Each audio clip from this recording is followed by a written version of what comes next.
Hello বন্ধুরা, আজকে তোমাদের সাথে শেয়ার করব আমার সোনা বাবার অন্নপ্রাশনের দিনটা। অনেক দিন ধরেই ভাবছি এই ভিডিওটা তোমাদের সাথে শেয়ার করব, কিন্তু ভিডিওটা এডিট করে হয়ে ওঠা হচ্ছিল না। তো আজকে ফাইনালি তোমাদের সাথে শেয়ার করছি।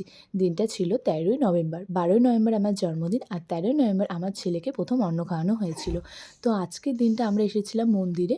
তো আস্তে আস্তে দেখো শুয়ে পড়েছিল। আমরা 12টা 12:30 নাগাদ মন্দিরে গেছিলাম, আমাদের ওই সময় করে যেতে বলেছিল। তারপর এখানে যে নিয়মগুলো ছিল সেগুলোই করা হচ্ছে।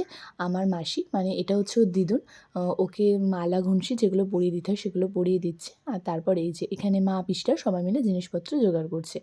আর চলো, এখনও পর্যন্ত ব্রাহ্মণ আসেনি, তো তাই ভাবলাম তোমাদের মন্দিরটা পুরোটা ঘুরে দেখায়। মন্দিরটা কিন্তু একদম গঙ্গার ধারে, আর পুরো চারিদিকটা খুব সুন্দর।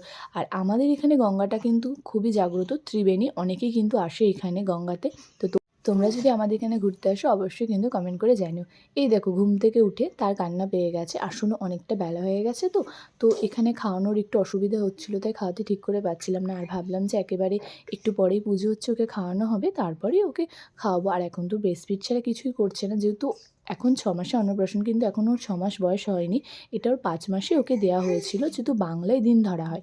আর এই দেখো এখানে পুজোতে বসে পড়েছে। তো ওর দিদুনের কোলে কি সুন্দর চুপ করে বসে আছে। দুঃখের বিষয়, এইগুলো কিন্তু আমাকে তোমাদের মতনই ভিডিওতে দেখতে হয়েছে, কারণ নিয়ম আছে নাকি যে মা বাবা ছেলের অন্নপ্রাশন, মানে ছেলে মেয়ের অন্ন খাওয়া প্রথম দেখতে নেই। তো জানি না এই নিয়মগুলো কে তৈরি করে বা কীভাবে তৈরি করে, কিন্তু যখন বাচ্চাদের ক্ষেত্রে এই নিয়মগুলো আসে তখন কিন্তু আমাদের মানতে হয়। আর সবাই যখন বলে তখন নিজেদেরকেও মনে হয় যে না না, মানাটাই ভালো যদি অন্য কিছু হয়। তো এই দেখো ওকে অন্ন খাইয়ে দিয়েছে। আসলে এখানে মাকে পায়েস করা হয়েছিল, পায়েসের ভোগ দেওয়া হয়েছিল। আগের দিন আমরা এখানে এসে আমার মা বাবা এসে দিয়ে গেছিলো জিনিসপত্র। তো তারা আজকে রান্না করে ফার্স্টে ঠাকুরকে দিয়েছে, তারপর ও খেয়েছে। আর তাকে সব এক এক করে, তার দাদু দিদুন সবাই এক এক করে খাইয়ে দিচ্ছে। তো ওখান থেকে বাড়ি আসার পর বিকালবেলায় ঘুম থেকে ওঠার পর সোনা বাবার কিছু ফটো তুলি। আসলে ওখানে খুব কান্নাকাটি করছিল, তার জন্য আর ফটো তোলা হয়ে ওঠেনি। তাই ভাবলাম বাড়ি এসে কিছু ফটো তুলে নিই, কারণ এইগুলি স্মৃতি হয়ে সারা জীবন থাকবে।